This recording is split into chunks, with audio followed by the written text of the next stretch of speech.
The station has interrupted its regular programming at the request of the U.S. government.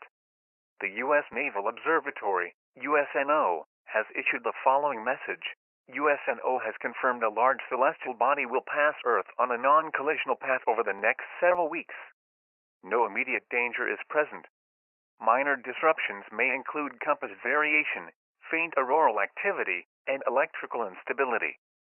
Citizens are advised to remain calm. This is not a test. Repeat, this is not a test.